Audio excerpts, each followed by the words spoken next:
Krishna Chaitanya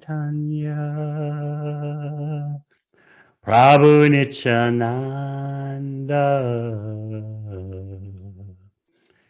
Sri Advaita Gadadhara Srivasari Gaura Bhaktavinda Sri Krishna Chaitanya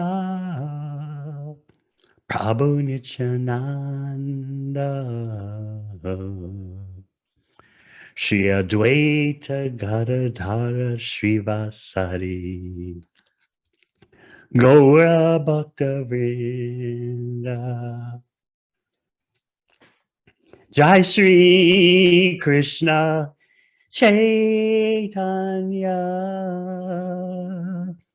Prabhu Nityananda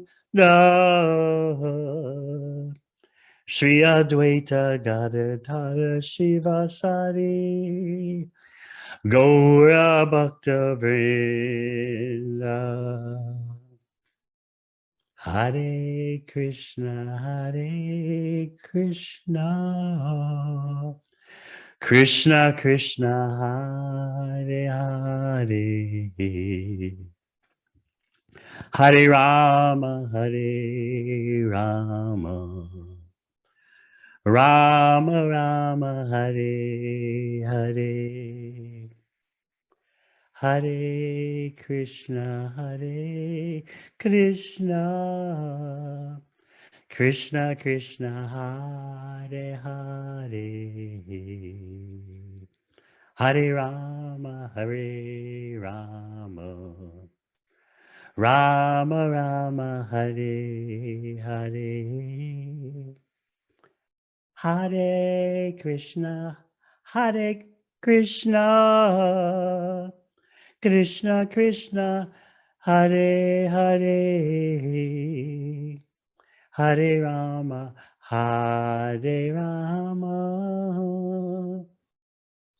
Rama Rama Hare Hare Hare Krishna Krishna Krishna Hare Hare Hare Rama Rama Rama Hare Hare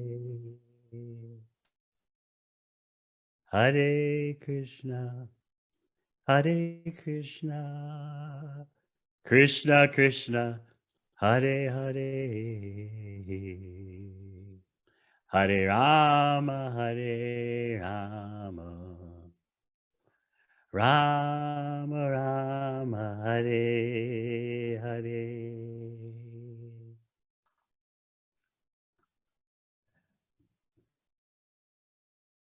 Om Jnana Timirandasya Jnananjana Shalakaya Chakshurun Militang Yena Tasmai Sri Gurave Namaha Jai Sri Krishna Chaitanya Prabhu Nityananda Sri Advaita Gadadhara Sri Vasadi Gaur Bhakta Vrinda Hare Krishna Krishna Krishna Hare Hare Hare Rama Rama Rama Hare Hare. We've got a lot of ground to cover tonight. We'll repeat our theme from yesterday, but don't let me get too carried away with it. We want to move right to Vaikuntha and from there to Ayodhya. But it's always good to plant our feet solidly on the theme, which is a verse from the 11th chapter of the 9th canto. We chanted yesterday. The verse reveals how we should move our attention away from the display of power by Lord Ram to his sweetness. Because as you start to focus more on the sweetness of Ram Leela, then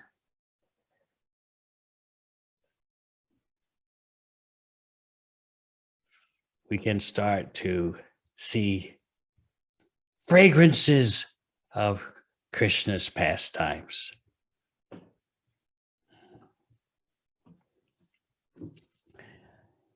Nidam Yasho Raghupate Surayachnayatta Lilatano Adhika Samya Vimukta Dhamnaha Rakshovado Jaladi Bandhanam Astrapugai Kim Tasya Shatruhanane Kapaya Sahaya. Translation. This verse is not only in Srimad Bhagavatam, recited by Shukadeva Goswami, who spoke this 5,000 years ago. And remember, the pastimes of Lord Rama are millions of years ago. The verse is also repeated by Rupa Goswami in his Laghu Bhagavatamrita. Those of you who have sufficiently read several times Prabhupada's Chaitanya Charitamrita and Srimad Bhagavatam, I heartily recommend the BBT rendition of Laghu Bhagavatamrita with commentary based on Baladev Vidyabhushan. And also, of course, tonight we'll be delving into Brihad Bhagavatamrita, another first-class BBT publication, which I call the gold standard for any translations happening after Prabhupada's stay in this world. So we read it yesterday, but we want to go deeper today. The factual glory of the Supreme Personality of Godhead, Lord Ramachandra, who, at the demigod's request, descended in a spiritual form to perform various transcendental pastimes, is not represented by his killing Ravana with showers of arrows, or building a bridge over the ocean, because his essential potency cannot be surpassed or even equaled. He did not need the monkey's help to gain victory over Ravana. So Shukadeva Goswami here is pointing out that the inner reason why Ramachandra's fame has endured for millions of years is not because of his power activities, building a bridge to Lanka, making the mountaintops and trees that the monkeys threw into the ocean, making them float, and then, of course, his dispatching of Ravana and his allies, the monkey soldiers. When we really want to understand Ram Leela, we look at the character of Ram, which is notable for its humility, tenderness, modesty, in spite of such power displayed. Although, of course, the ultimate standard for power pastimes is Lord Nrsingadev. That's his number one characteristic. But for Ram, believe it or not, it's not the power pastimes, the slaughtering of thousands upon thousands of flesh-eating Rakshasas. This is Treta Yuga, by the way, Ram Leela. No, it's we talked about yesterday, Britya Vatsala, how Ramachandra has such affectionate dealings with his devotees. And the more you start to focus on that, the more you're able to detect fragrances from the Supreme Personality, the Supreme Personalist, the cause of all causes, Krishna himself, Swayam Bhagavan. So Sometimes devotees wonder about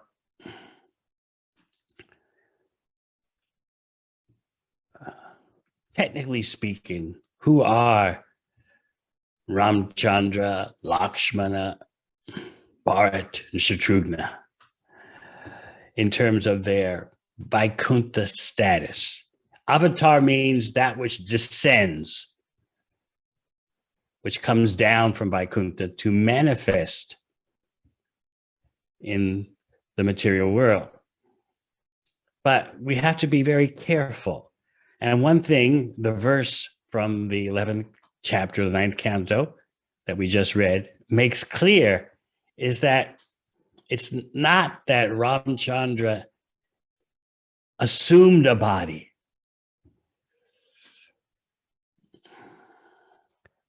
Impersonalists, Mayavadis play havoc with this, that the Supreme Brahman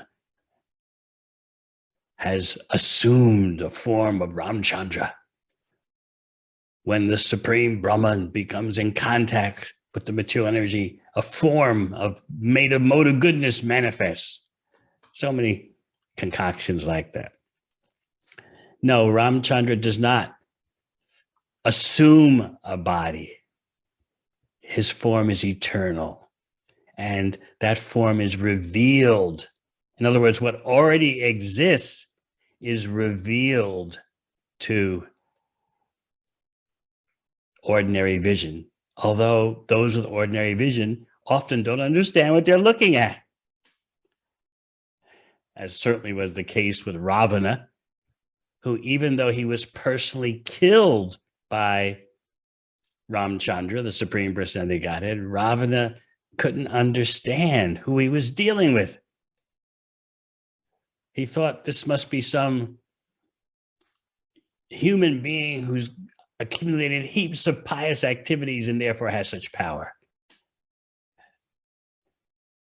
And of course, Ravana was very much focused on Sita, not recognizing how the pleasure potency of the Lord is inseparable from the Lord. So the form of Ramachandra, which is described in this verse we chanted as, well, Ramachandra is described as Lila Tanu. He has a pastime body, not a material body, not a body that's assumed. It's not like the spiritual energy assumes a form known as Ramachandra. No, that form eternally exists and engages in pastimes. As you know, there is zero difference between Krishna's name, form, qualities, and pastimes. The form is all spiritual. The name is all spiritual. The pastimes are all spiritual. So when the avatar performs his pastimes in this world, although the appearance of the avatar is generally very dramatic, he's always been there. It's just like the curtains on the stage open and you see what's been going on the stage beginninglessly. So let's keep that in mind when we hear about Ramachandra, because we don't want to be colored by various myths or incorrect understandings of the tattva, the science of the Supreme. So we spoke about the technicalities of who is Ram, who is Lakshman, who is Bharat, who is Shatrughna. One Shastra explains that they are the Chaturvyuha of Vaikuntha, Vasudev, Sankarshan, Pradyumna, and Aniruddha. Another Shastra explains that Ram is Narayan and Lakshmana is Anantashesh, and the other two are the chakra of Narayan and the Shanka, the conch shell of Narayan. Now you might say, well, wait a minute, which is it? The Acharyas point out it's both, because on different days of Brahma. You know, Ramachandra appears once every day of Brahma. So on different days, the Lord has different ways. He doesn't have to do everything exactly the same every time, like our mundane mind would prescribe. So now that you understand that technical information about how Ram is expanded from the spiritual world,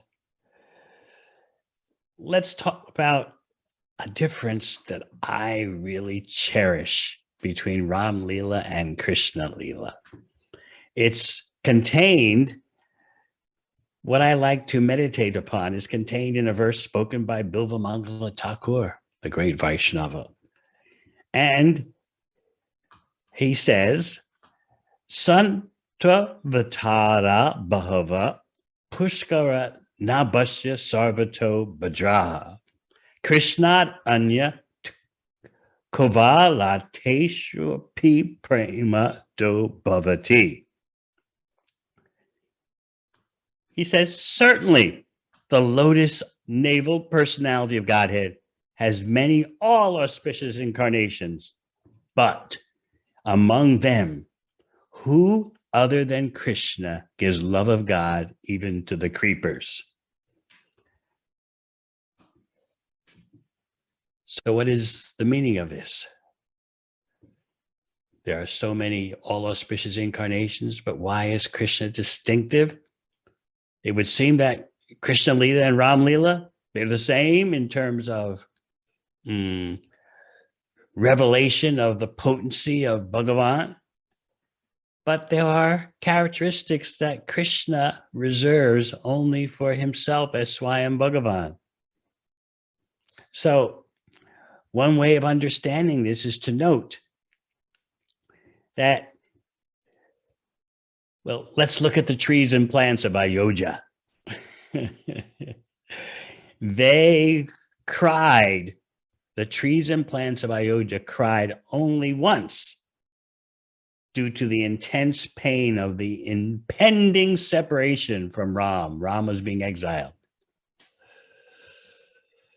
So one time, the trees and plants, in other words, the atmosphere was so saturated with the impending separation from Ram that even the trees and plants were crying. That was one time. But what happens in Braj? Every day the trees and plants are crying, not simply when Krishna is not there, but even when he is there. The hairs of the trees and plants are standing up on end.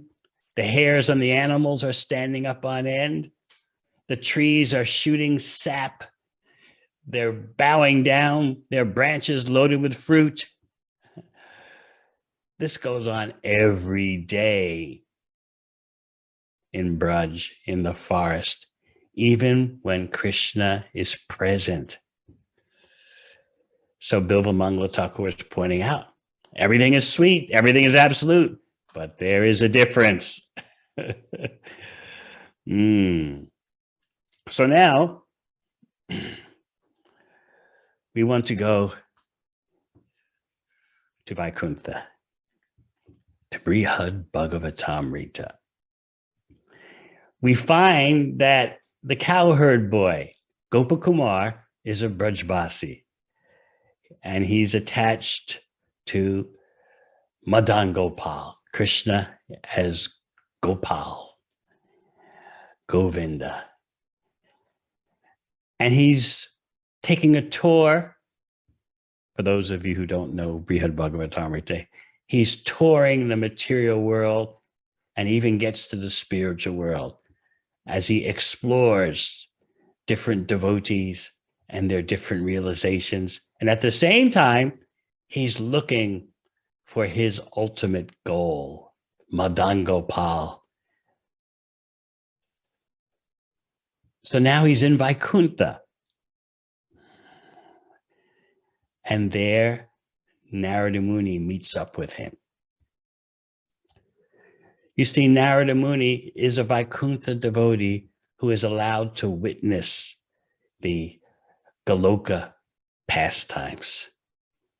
So Narada Muni is discussing with Gopa Kumar about the highest levels of love of Krishna, the highest levels of praying, even Mahabhava.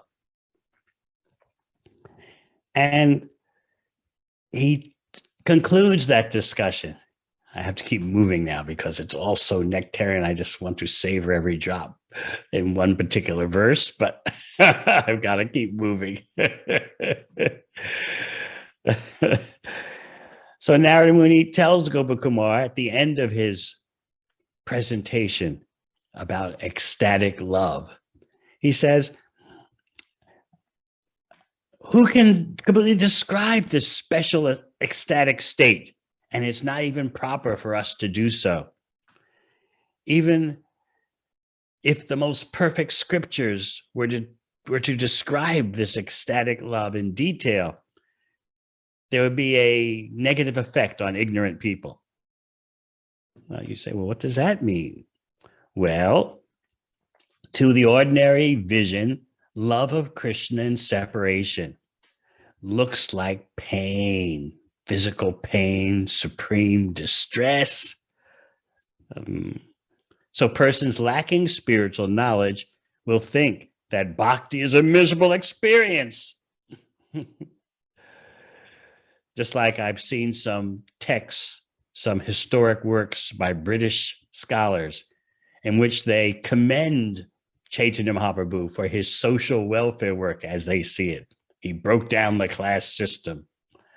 So these British historians write that Chaitanya was doing great with his social reform movement. And then he went to Puri and he lost the plot completely. He became mad. Displaying all kinds of strange symptoms. So the historians acknowledge Mahaprabhu's presence, but they couldn't understand. They can't understand what he's about. He's Krishna demonstrating how to love Krishna in separation. So the ordinary person can't understand this. And so they'll become offensive. They won't be inclined to take up bhakti. They'll think, I'd rather be an impersonalist, strive for impersonal liberation into Brahman. I'd rather just perform materialistic karma, punya, pious activities. And so in this way, they won't listen to the correct authorities, those who can explain what is bhakti, because to them, to such unqualified people, it all looks like suffering. In fact, in Chaitanya Charitamrita, Krishnadas Kaviraj Goswami describes that love of Krishna is simultaneously like poison and nectar. Fresh poison and fresh nectar. So the ordinary person with mundane senses will think, well, who wants suffering? Look at what the gopis went through upon Krishna's leaving Vrindavan for Mathura. You call that happiness? So Narada Muni is pointing out that this state that he's been talking about partially to Gopakumar he can't describe completely. And it's not proper to do that because ordinary people would misunderstand. So therefore, before a general audience, it's not proper to go into intimate discussion of the symptoms, the external symptoms of praying, because it looks so much like suffering, agony. And you can see that in terms of, as I said yesterday, persons, even some neophyte devotees, having a tough time understanding Ram's separation from Sita. Why did he leave her? Ramachandra, the epitome of duty, the epitome of doing everything proper, the epitome of doing everything according to the Vedic standard. Evidently, he abandons his pregnant wife.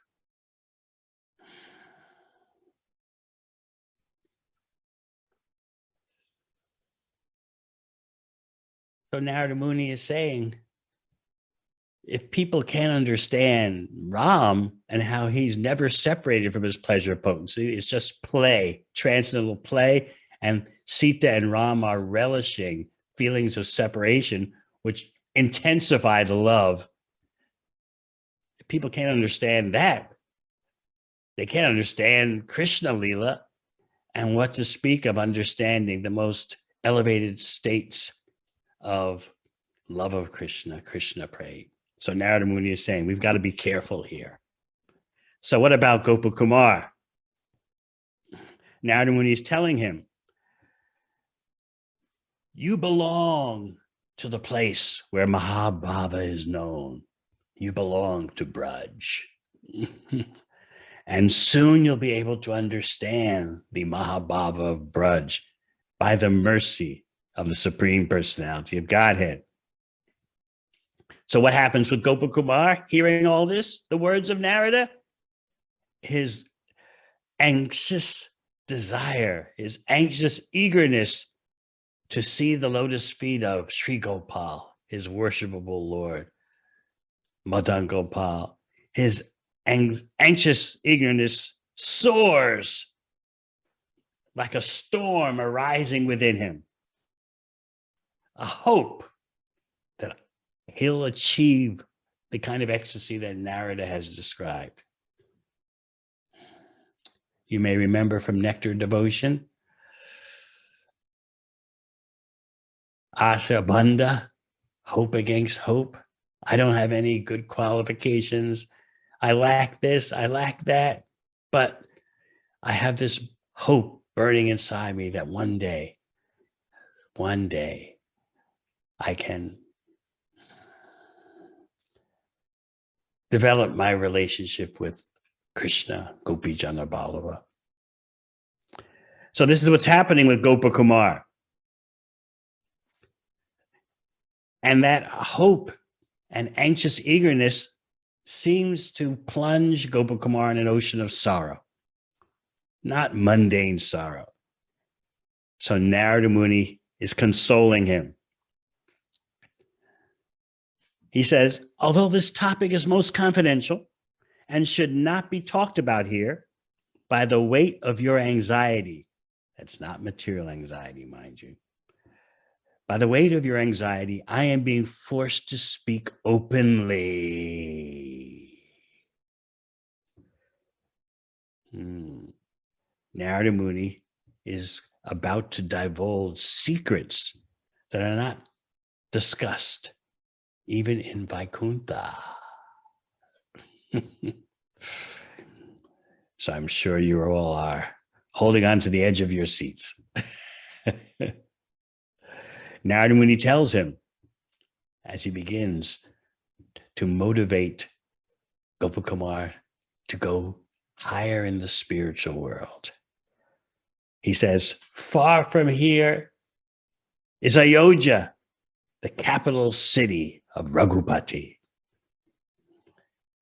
And beyond Ayodhya is the city of Dwarka, dear to Yadupati, Krishna, the master of the Yadus. And we get a point of information that Dwarka is actually a sub-district of Mathura, and that the residents of Dwarka are mostly Yadavas from Mathura city. Looked at another way, Braj is the forest region of Mathura. So it depends on how you're looking at the situation.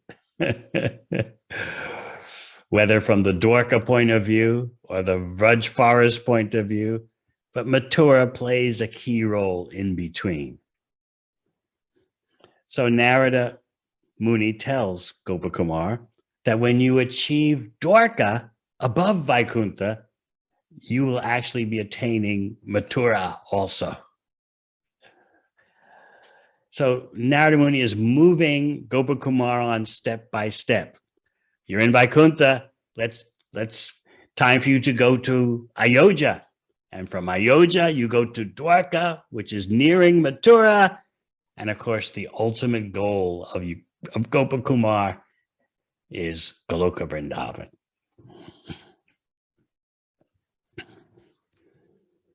So now Narada Muni is going to give Gopakumar a methodology for approaching Ayodhya. And it's a method that is certified by those who have as their only taste the seva of Sri Ramachandra. The idea, because Gopakumar is not a Ram Bhakta, bear in mind, but the idea is that worship of Lord Ramachandra is almost as intimate as Krishna's devotees worshiping Krishna in Dwarka. So for the Ram Bhaktas worshiping Lord Ramachandra,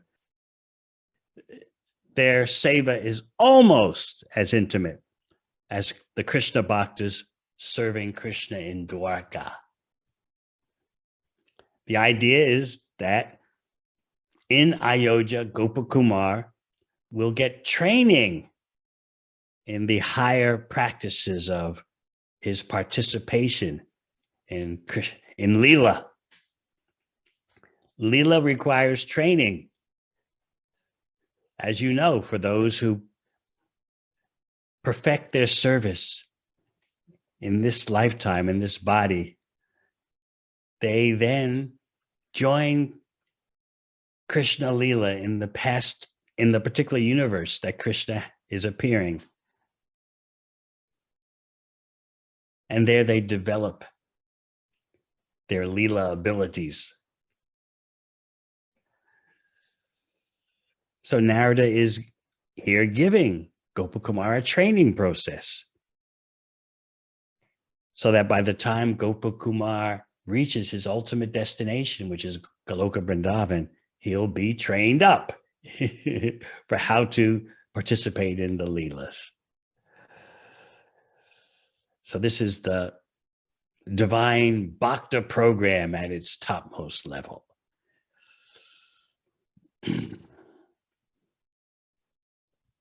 So Narada Muni tells him that it's true, because Krishna is Swayam Bhagavan, the source of all avatars. He's avatari. Because it's true that simply by worship of Krishna, you can get everything. It would seem that I'm distracting you, but no, I will give you teachings, special teachings, to help you achieve a special taste for the lotus feet of Ram. And in that way, you'll detect a fragrance of your Ishtadeva, your worshipable Lord, Madan Gopal. You'll be able to see in Ram Leela fragrances coming from Swayam Bhagavan. So Narada Muni is not giving contradictory information to Gopakumar. Gopakumar already knows that my target, my life and soul, is Madan Gopal in Braj. But the fact is that devotees are ecumenical. They can see their worshipable Lord, Krishna, in Ram's many attractive features. Just like we talked yesterday, so I won't repeat it at length, but we talked about the lotus feet of Ram, so soft, and he's walking in the forest of Dandakaranya, and Those lotus feet are sometimes pierced by thorns in the forest. Similarly, Krishna walks barefoot in the forest of Vraj, and devotees, gopis in the village are meditating on those feet. Oh, they're so tender. Even if they touch a leaf, the feet will turn colors. Although a fresh grown leaf is so soft, but Krishna's lotus feet are so soft. And we've heard how Ramachandra's lotus feet in some ways couldn't bear the touch of even Sita Devi's lotus hands. So these are characteristics shared by both Ram and Krishna.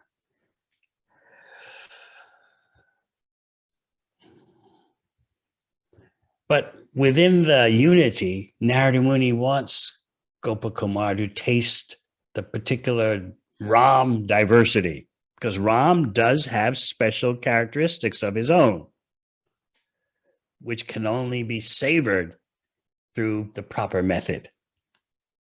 So now Narada is going to instruct Gopakumar in that proper method of worshiping Lord Ramachandra.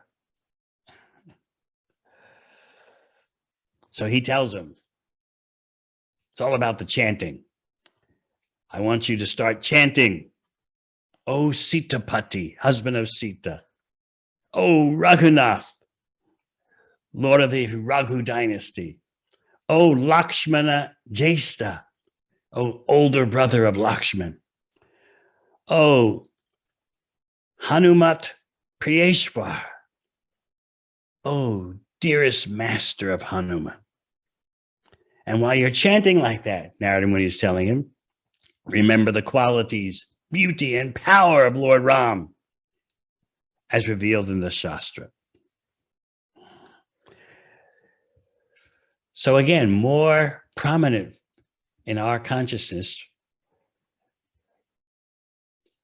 more prominent than Ram's power pastimes should be his pastimes showing shyness and humility, modesty, and his affectionate, tender dealings with devotees.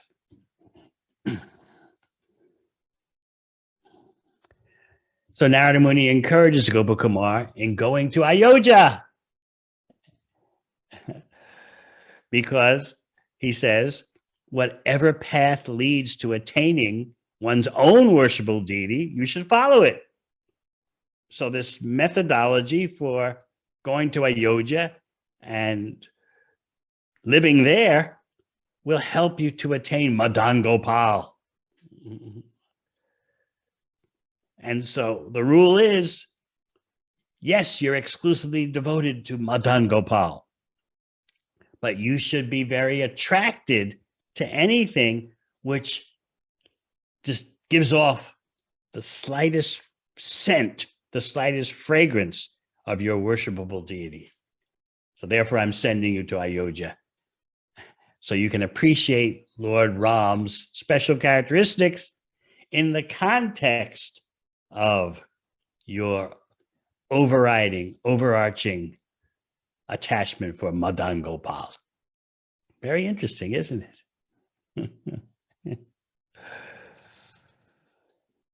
We know that Madan Gopal Dev has stolen Gopakumar's heart.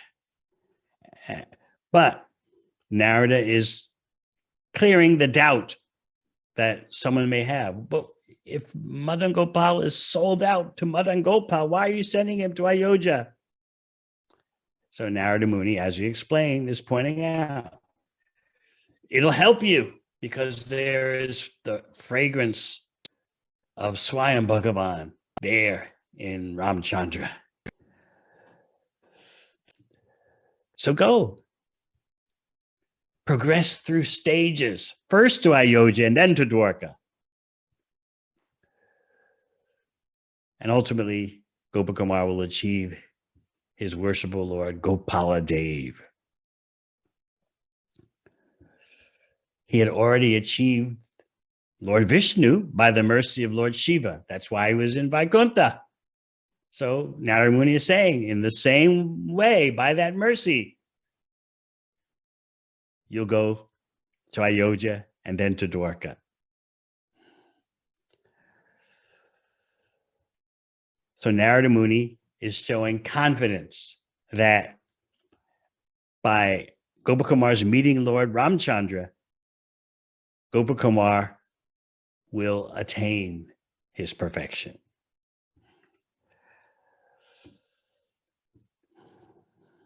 And then he adds, Narada Muni adds as an afterthought,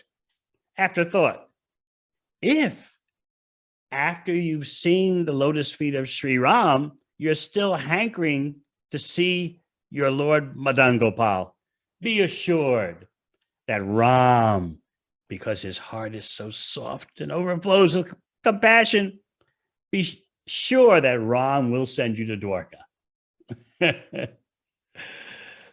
There's the safety clause put in by Narada Muni. These are the ways of loving exchanges on the highest levels of bhakti, humbly displayed by Gopakumar.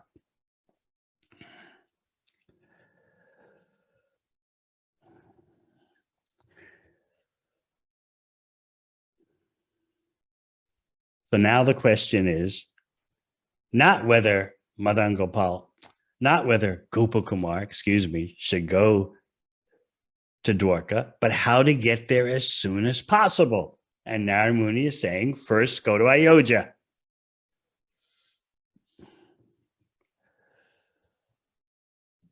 And Narada Muni gives some interesting detail. He says, Ayodhya, Dwarka, and other such abodes are all regions of Vaikuntha.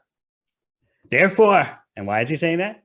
Since they're all regions of Vaikuntha, you, Gopakumar, don't have to take permission of Vaikunthanath, the Lord of Vaikuntha, in order to leave to go to Dwarka.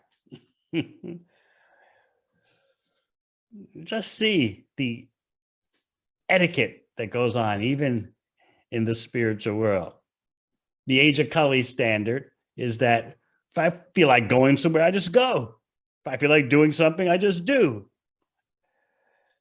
But in the Vedic system, everything is prescribed, proper etiquette, proper procedure.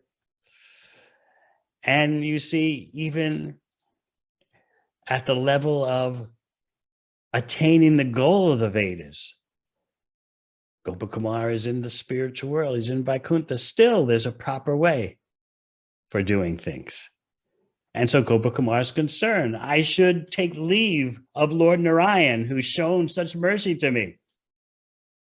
But Narada Muni is preempting him, saying, no, you don't have to take permission. Everywhere you're going is Vaikuntha. Whether Ayodhya, Dwarka, what have you. So you're actually not leaving Vaikuntha. You're just going to different parts of Vaikuntha. And then Narada Muni reveals that I've been sent to you by Lord Narayan, who told me that I should meet you and teach you how to fulfill all your desires, because Lord Narayan knows what's in Gopakumar's heart. He knew that Gopakumar was dissatisfied even by living in Vaikuntha, spiritually dissatisfied. It was not his original constitutional position. The awe and reverence of Vaikuntha, the extraordinary opulence. So because Lord Narayan knew Gopakumar was not transcendently satisfied, he was not in his right place, he sent Narada Muni to move him on. It's amazing, these workings of the spiritual world, isn't it?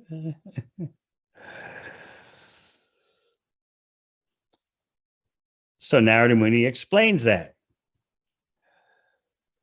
He said, anyway, even if you still wanted to see Lord Narayan and bid farewell.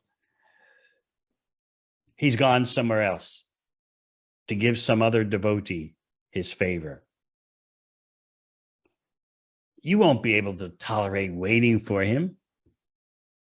You've got this storm of transcendental anxiety raging inside you. You really need to move on. You need to go higher in the spiritual world. So the acharyas point out in the commentary that Gopakumar said, well, what do you mean he's not going to be back very quickly? I just saw him here. And Narada Muni would reply, yes, you just saw him, but that was then, and now he's gone. Well, I'll just wait till he comes back. I don't think that could be very quick, because he can become so entranced by the bhakti of whatever devotee he's bestowing his favor upon that he may linger a long time.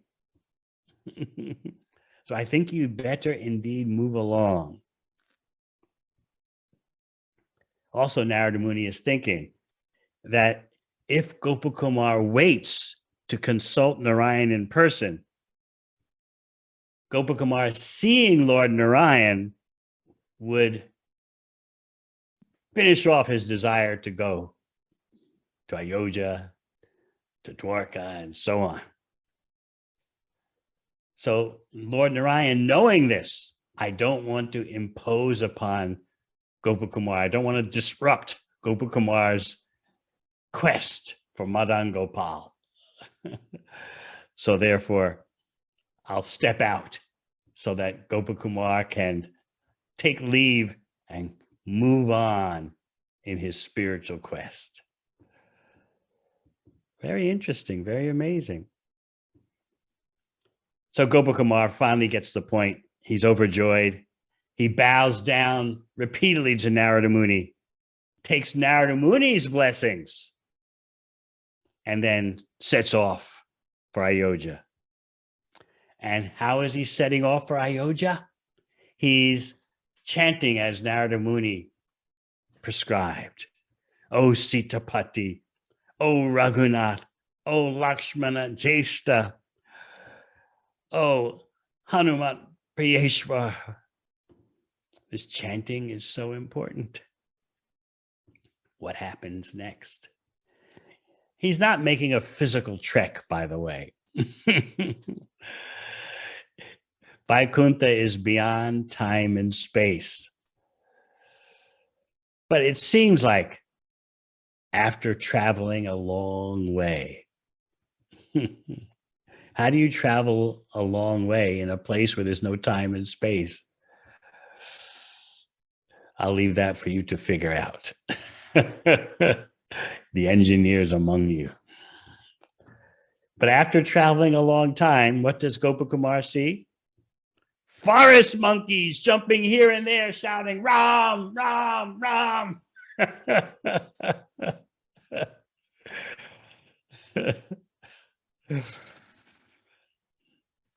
The forest monkeys surrounded Gopakumar, who's dressed as a Brijbasi cowherd boy, carrying a flute. So the monkeys, they keep trying to grab the flute, take it away from him. Even today, monkeys are known for grabbing things and running away, even eyeglasses of devotees. So why were the monkeys grabbing the flute? The acharyas point out that it could be that they couldn't bear that someone was a devotee of someone other than Ram. So they're, give us that flute. You're in Ram territory. But it also could be that the monkeys, the acharyas say, were extremely attracted to the flute.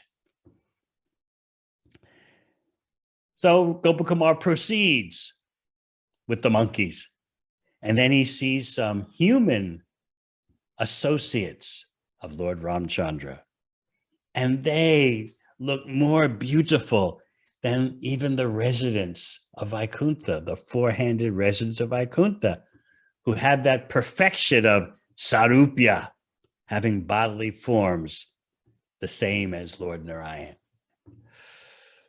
So Gopakumar comes upon them and he's stunned. I've never seen any person so beautiful. He was bowing down to them and showing such respect to them. But they didn't really appreciate that. So Gopakumar realizes, I can't behave with these Ayodhya men the way I did with the residents of Vaikuntha, because these Ram Bhaktas in Ayodhya, they don't allow me to show any respect. They're so humble and modest.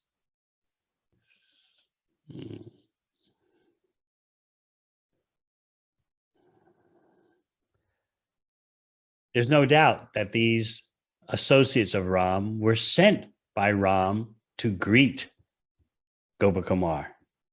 That's the only reason why they would be so far away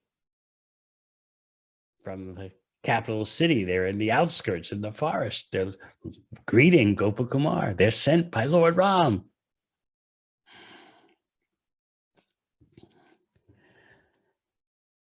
So then, first, Gopakumar sees Bharat on his throne. And he thinks Bharat is Ramachandra, Raghunath, the Lord of the Raghus. So he starts reciting prayers, addressing Bharat like he's Ramachandra. Bharat can't handle this. He's covering his ears. I'm only Ram's servant. I'm only Ram's servant. What are you talking about? And meanwhile, Gopakumar is chanting various mantras. Oh, glories to you, Emperor of all emperors, darling of Janaki. And Bharat's just got his ears covered. Now, the acharyas point out that it would be it's easy for Gopakumar to mistake Lord Bharat for Lord Ram. Both are Vishnu Tattva, and Bharat's beauty and dress were just like Ram's.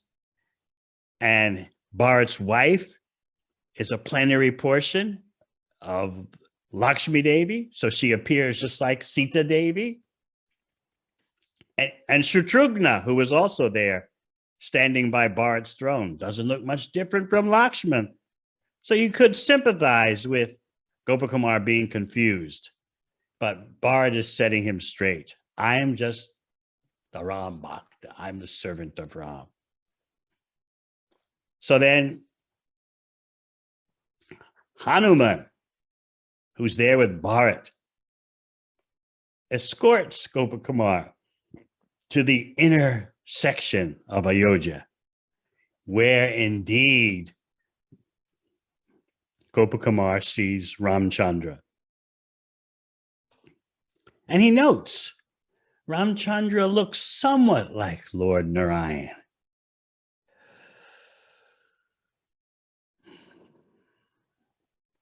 But actually even more beautiful than Lord Narayan.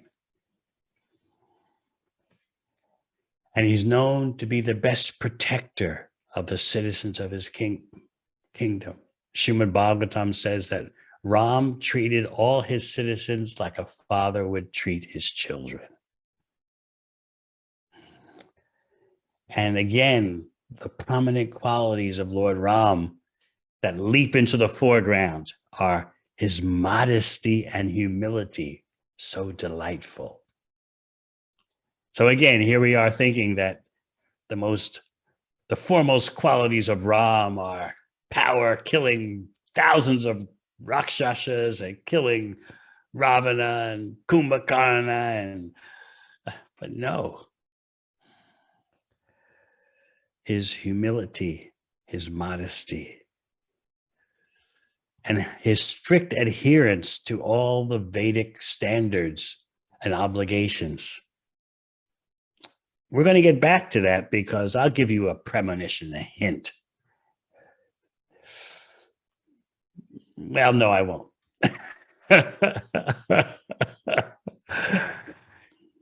So anyway, Gopakumar is getting his first darshan of Lord Ram, and he's just totally overwhelmed. He's constantly offering prostrated obeisances. He can't even stand up. He can't even see properly.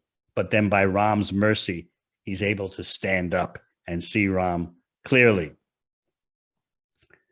Hanuman, who had brought him in to the inner section of Ayodhya, now gets back to his regular service, which is fanning Ram, reciting Ram's glories. So Hanuman just leaves Gopakumar, and jumps up to the side of Ram, because monkeys jump. So there is also, next to Ram is Sita Devi, and on the other side is Lakshmana. So Hanuman joins them to continue his eternal service. He does whatever gives Ram the most pleasure.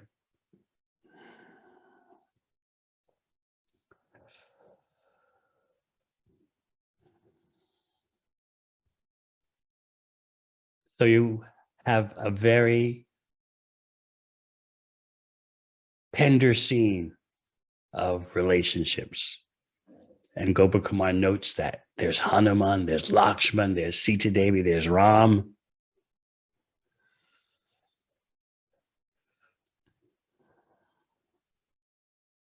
He sees Sita Devi offering Ram betel nut to chew. And he's amazed to see Hanuman doing so many services. Sometimes Hanuman's fanning Ramachandra. Sometimes he's singing his glories. Sometimes with folded palms, he's praising Ramachandra with prayers of his own composition. One moment he carries a white umbrella. Another moment he massages Ram's feet. And yet another moment he does several kinds of service all at once without being in the least fatigued. So Hanuman is the original multitasker. There have been so many workplace studies showing that multitasking doesn't really work for human beings. It was quite a fad for a while to multitask. Now, work psychologists have pointed out that it's very inefficient. Human beings should focus on one thing at a time, but not Hanuman. He's doing several kinds of service at once without the least fatigue. Although he's expending so much energy. So Gopakumar is overwhelmed. But Ram is overwhelming him with not majesticness, not the awe and reverence of Vaikuntha, but with extreme kind-heartedness and affectionate speech. Affectionate speech like what Gopakumar has never heard before. How does Ramachandra address Gopakumar? Suhitama, oh best friend. Sadhu, sadhu, you've done very good. You've done very good. Your affection has conquered me. Stop exerting yourself, constantly offering these dandavats. Just relax. You've made me your dear friend. Unhappy long enough.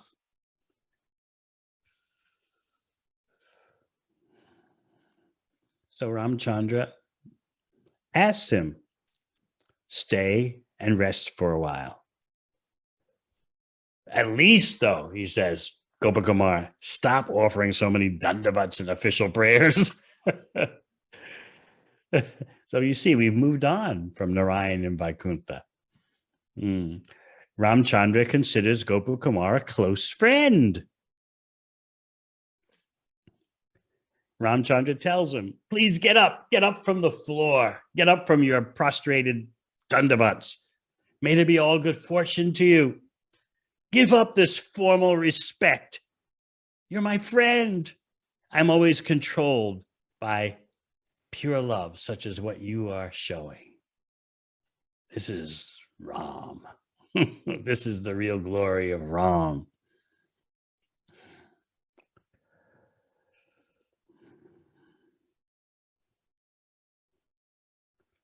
Ram is telling him in so many words, the acharyas point out, I'm actually under your control.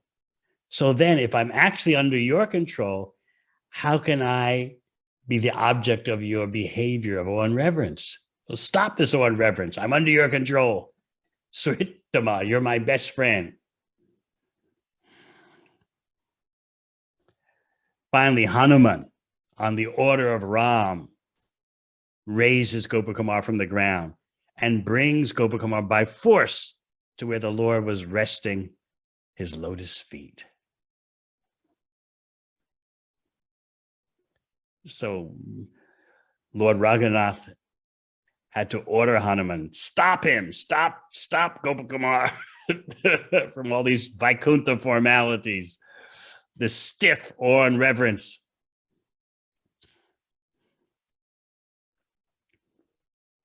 Now Gopakumar is starting to think. I've never been so fully satisfied, although I've been to all parts of the material and spiritual universes. This is beyond what I could ever hope for. So, dressed as usual as a cowherd boy, he stayed in Ayodhya for a while, overwhelmed by the fullness of the ananda he was tasting. So in Vaikuntha, Gopakumar served Lord Narayan by fanning him and pushing his swing. He now served Lord Ramachandra for some time in Ayodhya. But remember, he's supposed to be on his way to Dwarka and points beyond. But Gopakumar had become so enchanted, so overwhelmed by the Ayodhya experience that he forgot everything. He's intoxicated by the natural ecstasy at the lotus feet of Ramachandra.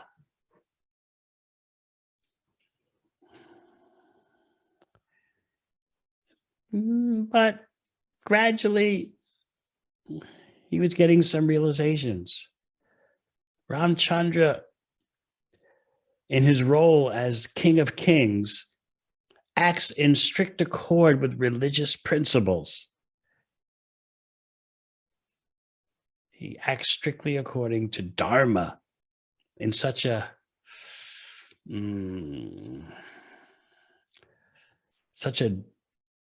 dedicated way.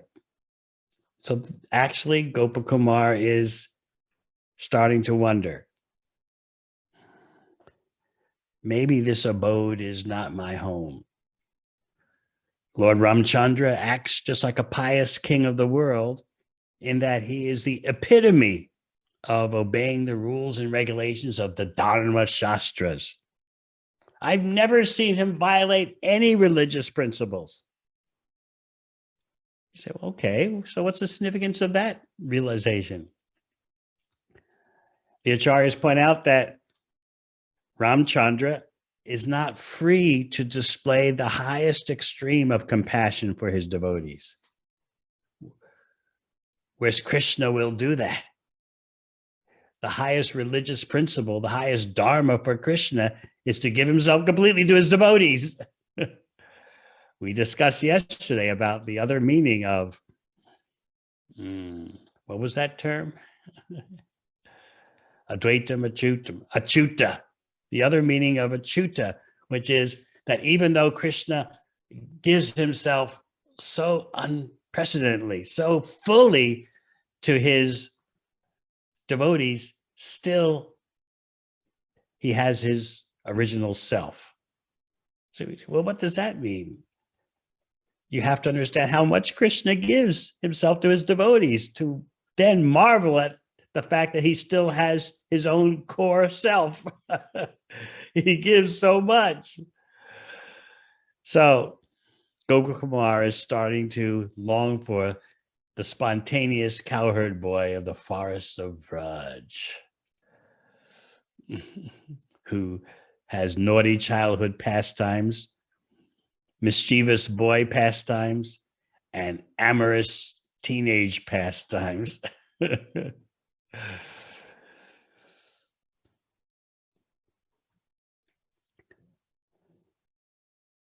As Gopakumar himself says, I did not see the unique sweetness that I found in the playful pastimes of Madan Gopal. Nor did I find the special mercy. What does that mean? As you all know,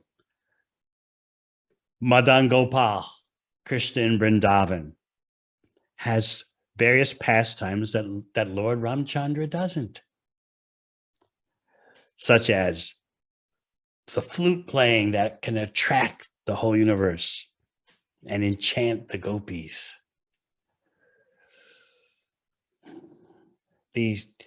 Rupa Goswami summarizes those 4 attributes that only Krishna demonstrates. The other avatars and expansions do not. The prema madhurya, the sweetness of the loving exchanges. The lila madhurya, the sweetness of the pastimes. Venu madhurya, the sweetness of the flute playing. And rupa madhurya, the sweetness of his beauty. These are characteristics that Krishna reserves for himself, even in comparison to the beauty of Lord Ram, the beauty of Lord Narayan. So Gopakumar was missing his friendly dealings with Madan Gopal, even though Ramachandra called Gopakumar Surittama, my best friend. In comparison to his relationship with Madan Gopal, Gopakumar was realizing that his relationship with Lord Ramachandra was a bit formal compared to that relationship with with Madan Gopal. So you have to see it all in context here. So therefore, the conclusion, even in Ayodhya, Gopakumar seems unhappy. But Hanuman would intervene. Hanuman is an expert diplomat. And so as soon as he saw Gopakumar starting to meditate on his Brajabhav, Hanuman would start glorifying Lord Ram.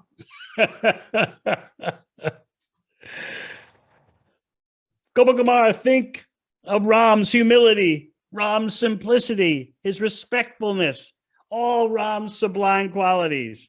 And then Gopakumar would be struck with astonishment. Yes, yes, yes.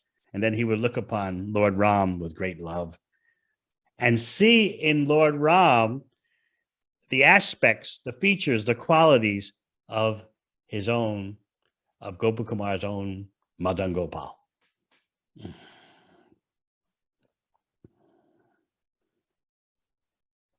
He says, I imagine Lord Ramachandra to have all the qualities of my own worshipable deity. So Hanuman would intervene.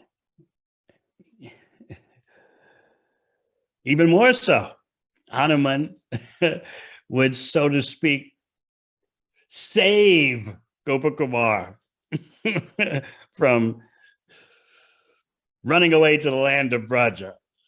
From Hanuman's point of view, I'm saving him, I'm keeping him for Ram. You have to understand all this with some maturity.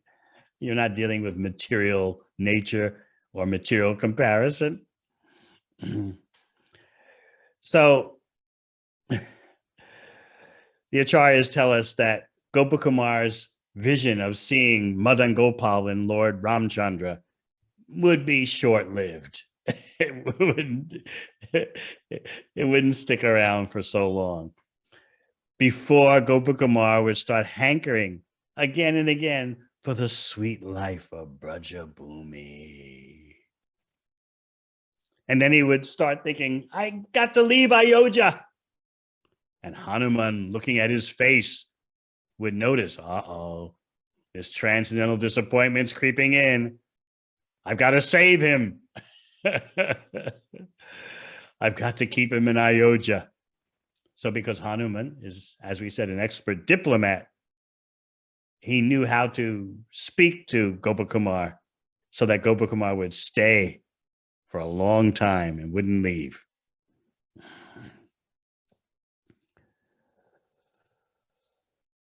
sometimes people from other religions talk about saving someone. So in that same way, Hanuman thought, I'm saving him. I'm keeping him in Ayodhya. Every time Gopakumar would start manifesting longings for Brajabhumi. But Ram, just as Narada Muni predicted, remember Narada Muni's prediction? That if Gopakumar got waylaid in Ayodhya, surely Ram himself would intervene and send him on his way, move him on. And that's what's happening now. Ram, with that special quality of tenderness and compassion, who knows everyone's mind, with words of gentle affection, ordered Gopakumar, go to Dwarka and be happy. And not only did Ram send off Gopakumar to Dwarka, but he said, Jambavan, remember Jambavan, king of the bears? Go with him, escort him out of here.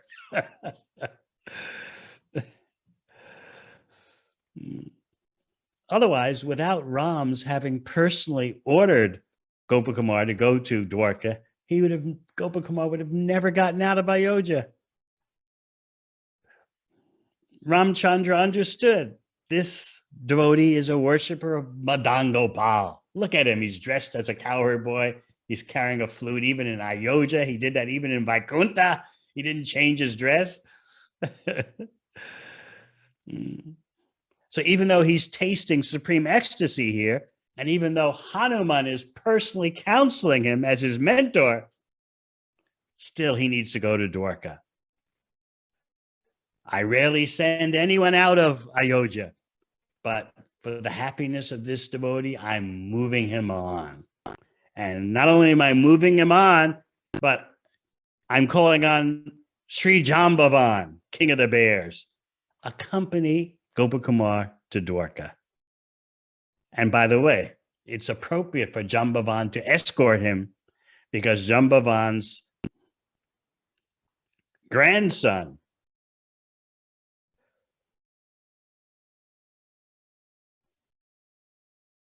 somehow or other he's related to Samba.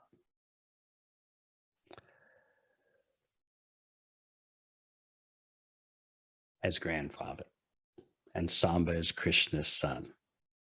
So that means that Samba must be the son of Jambavati. Does anyone know for sure? Yes, I see heads nodding. So it's all the more reason why Jambavan would escort Gopakumar to Dwarka. So now we've left Ayodhya. What a wonderful appreciation of Ayodhya Dham in the context of Gopakumar's quest for Brajabhumi. And we learned so much about Lord Ram. We learned so much about Lord Ram in comparison to Lord Krishna. So I thank you all for this opportunity to discuss this very wonderful part of Brihad Bhagavatamrita with you all. Okay, let's see what time we have. All right, a few questions if you have any. Thank you very much, Maharaj. That was a very wonderful lecture. Yesterday, you took us to Srimad Bhagavatam, Chaitanya Charitamrita, and Laghu Bhagavatamrita. And today, you took us on a tour through Ayodhya, but through Brihad Bhagavatamrita. Thank you very much, Maharaj. And there are already devotees who have started raising their hands. So we'll go to the questions. Geeta Govinda Mataji, please go ahead. Hare Krishna Gurudev, thank you for the wonderful class. We were hearing how there's loving dealings between the Lord and his devotees, personal dealings. So I was just wondering, how can we become more personal in our dealings with devotees, and what does it mean to be more personal? Devotees are rare beings, even in their neophyte stage. So to associate with devotees properly, without becoming familiar and treating them just like ordinary objects, we need to be divinely empowered. And that can happen for any devotee by our constantly praying to the deity, praying to Krishna, please empower me so that I can properly associate with devotees. And whenever we feel lower qualities affecting us, a little jealousy, a little anger, we beg Krishna, please, I don't want to be like this. Please let me develop the spiritual qualities necessary for associating with devotees. So never take association with devotees as a mundane social skill. I always point this out. We require empowerment at every stage of our spiritual development for how to properly relate to devotees. It's something you really aspire for. You never think that you've got it all sorted out. You can go deeper and deeper and deeper into the ocean of devotee association. How to handle devotees of different types and different levels.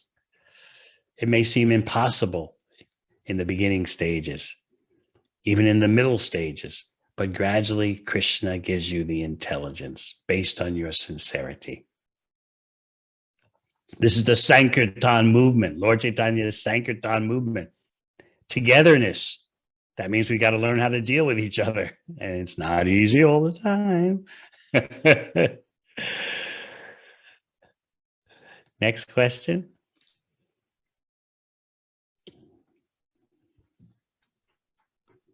Yeah, please go ahead, Vaishnav Shrestha Prabhu. Hare Krishna Gurudev. I had question regarding worshipable Lord, which you discussed right now. That I kind of not able to understand how does one select, or does he select his own Ishtadev? Like how does that work? No, that's something that arises out of the heart of a devotee who's made sufficient spiritual advancement.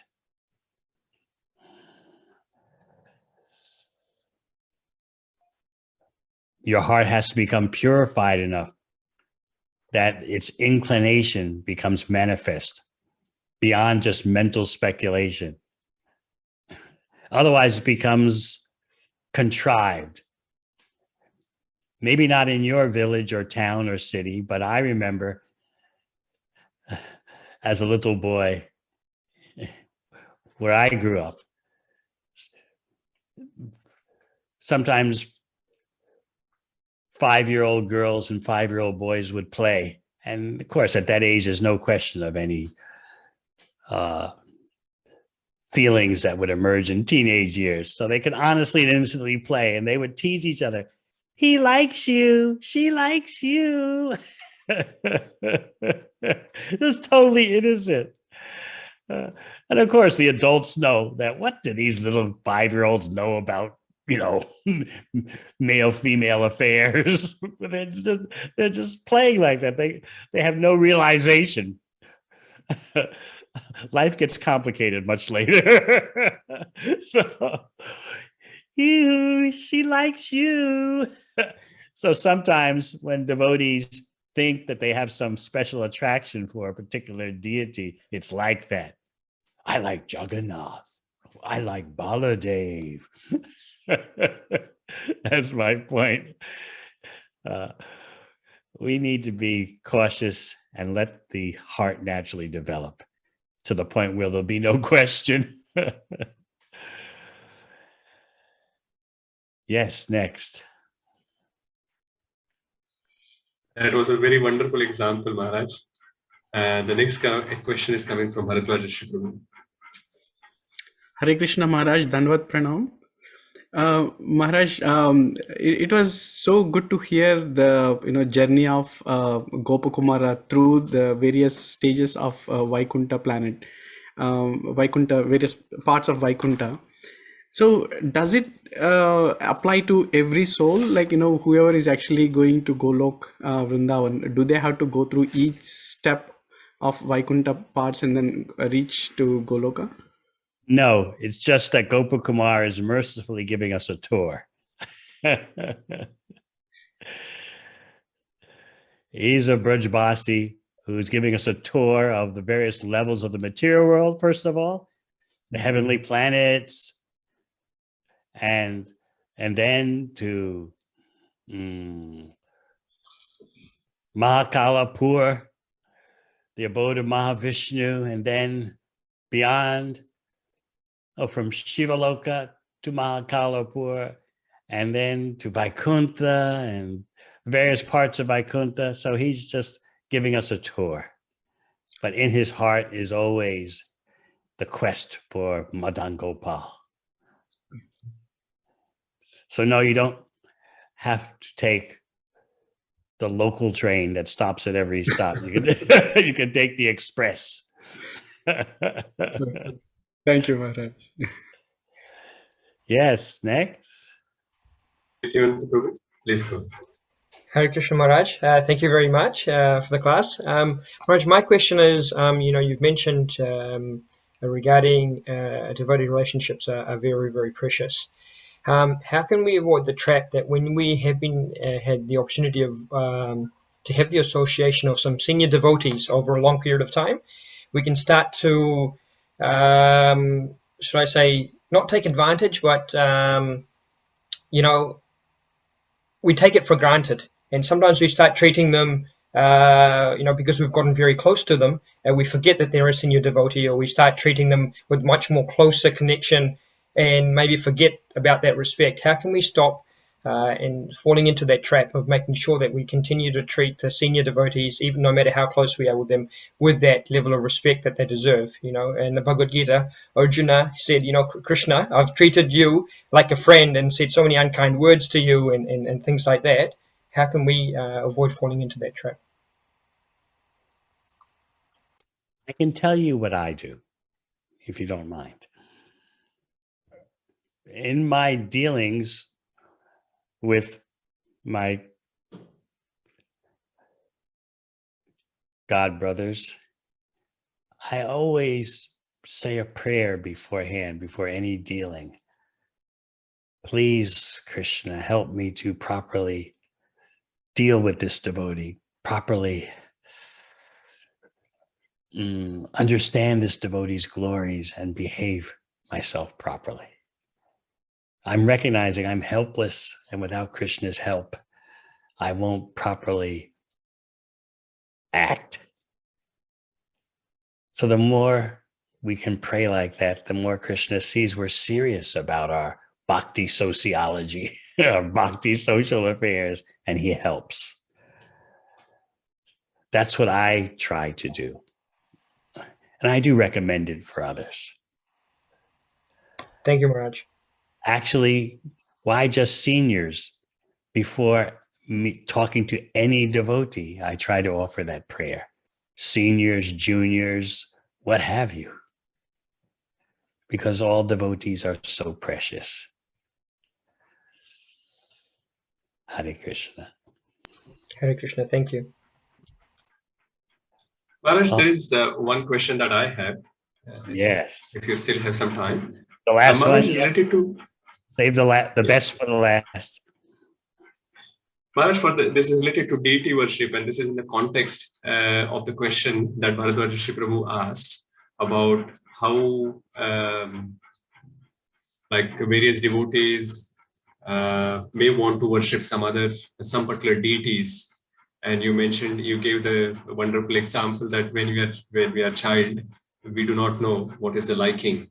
But when it comes to deity worship, how do you guide the devotees that which deities that they should be worshipping, and when should they actually progress further and take the further deity worship?